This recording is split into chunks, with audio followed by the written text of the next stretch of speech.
So here we go. I am skimming walls using a roller today. It's an 18-inch roller. Allows me to apply the material onto the drywall surface way faster than I could ever do it by hand. And so I like to put at least 3/16 to 1/4 inch of thickness of mud on my mud coat. It goes on pretty thick, so you can't water down the mud too much. You're a lot better off putting on a thicker base skim coat than a thinner one, because if it's too thin, it's gonna peel completely off the wall, and before you know, you're sanding away paper. So you want to leave some material on the board, and I found that I get best results when I leave the mud thicker, because it also allows to be dried and absorbed onto the wall space a lot better if it's a little thicker.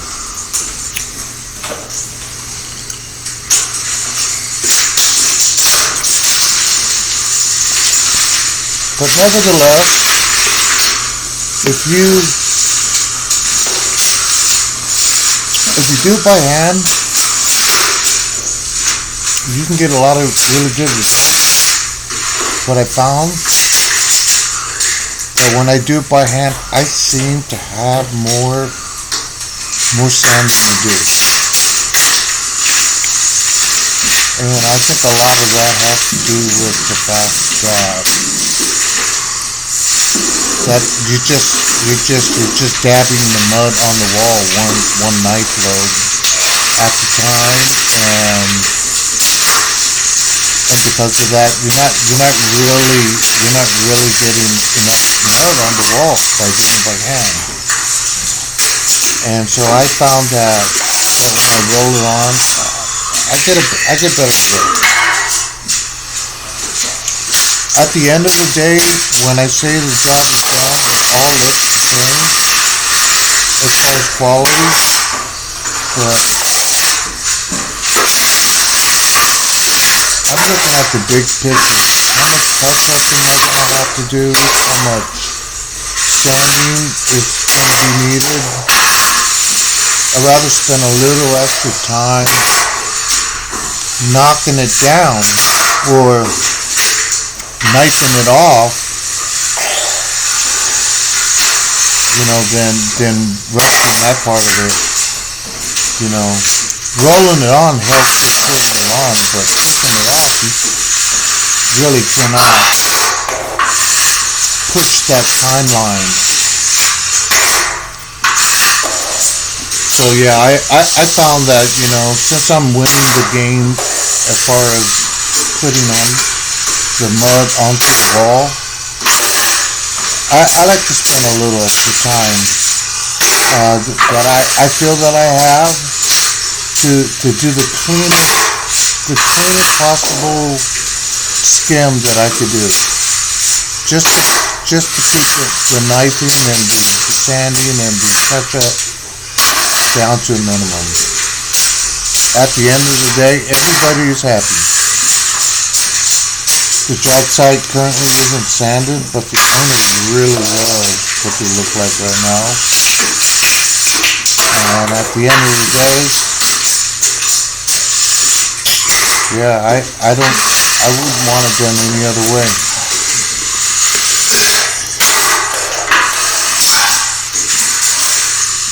Don't go left to right, as you can see. Because it is wood framing, the wall is doing characteristically a lot of different things. It's not straight, not flat.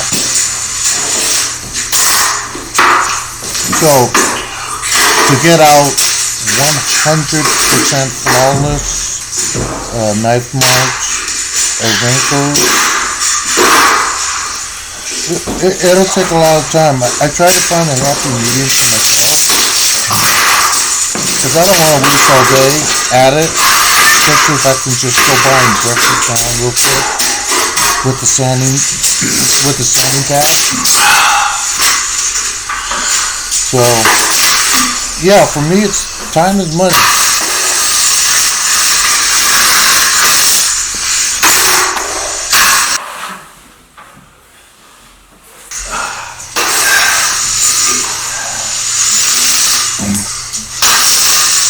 So you guys probably have noticed that I'm not cutting in all the way into the inside corner. The main reason for that is because it's already finished. I don't need to add any more mud to it. And so I just feather that edge like an inch off of that inside corner because it's already done. It just needs to be sanded. You know, ultimately that only saves me a little bit of time. It's not always about the time. You know, after 2 to 3 coats. Yeah, I'm gonna show you guys what it looks like. Okay, I guess I'm gonna show you guys what it looks like. I'm gonna show you guys what it looks like up close.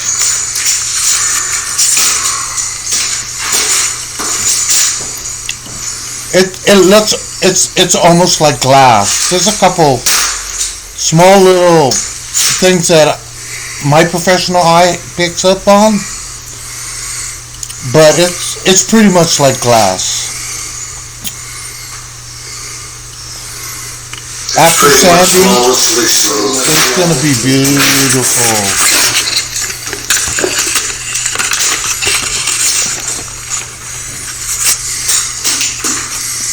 Alright, well, now we're going into another wall right here. I believe this room here is 500 square feet. That's wall and ceiling. I was able to roll it on and knife it off in 50 minutes. For me, that's a lot faster than I can do with hand. And honestly, I just think the end result just looks better. If you do the prep work, which I have to say that I swear by, you don't want to skim and only do 2 coats. Do a real 3. You may even do 3 or 4. It depends, but the better your surface is, the better your canvas. The higher quality the work is going to be. It's going to be a lot easier to finish. Doesn't take a lot of time to just brush down, you know, the rough edges, knock off the crumbs so you don't get anything in your mud. Because I mean, at the end of the day, that will slow you down. And that's really no fun. You want to put out a lot of good work in a little bit of time. Imagine that. Pretty much what every employer out there wants you to produce for the lowest amount of dollars. And even if you got what you wanted, you're still underpaid. All the hardships that comes with doing this for 25 years. No price is worth it. The things we do for the dollar.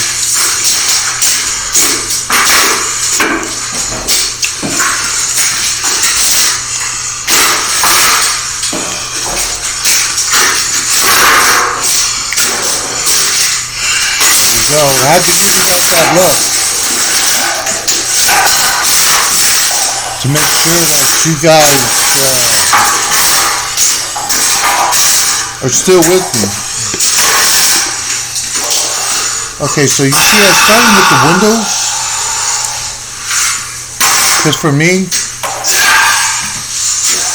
the windows, it's just going to be flat. You want that to be your starting point. And then I feather those edges, the inside corners to get it done.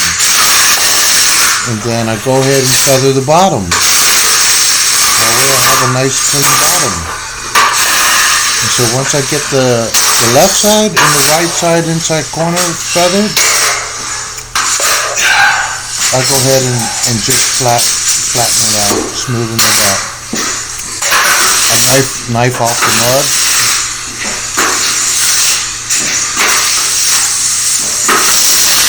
Like I said, you know, I'm not the fastest, I never claim to be, and I don't want to be. But I try to think outside of the box if I need to, but I always try to think smart.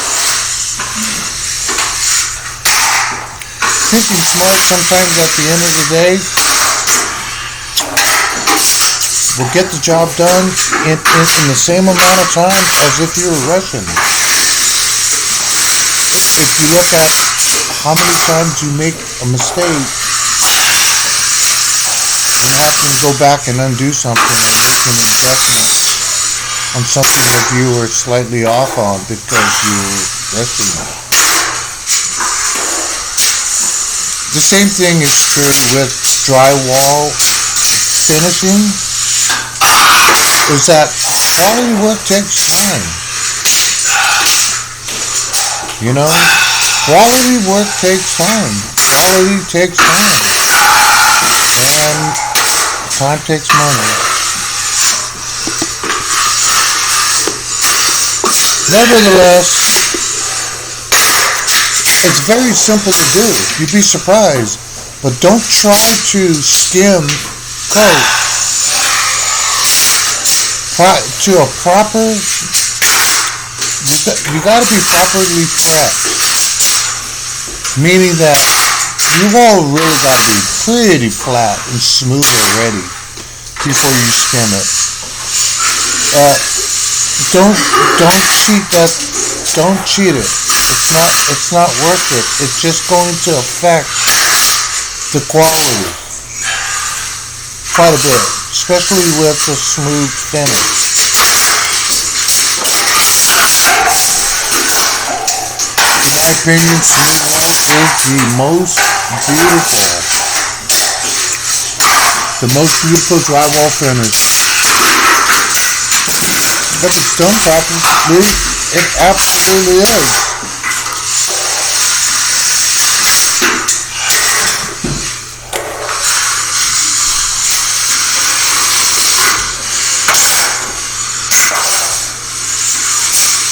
Takes a lot of time, a lot of dedication, but you can be really good at it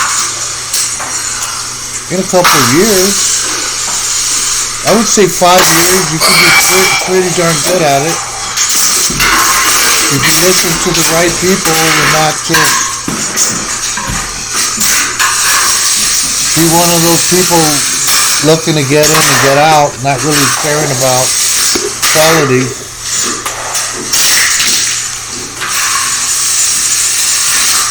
At the end of the day, that's all that matters. That's all the client really cares about. Quality is kosher.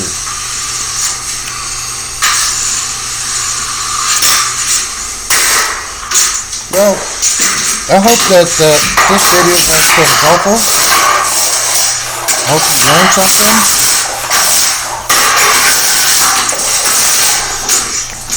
You don't learn anything. You don't have to learn everything that was posted, but if you learned anything from the fact of just using the rollers, or just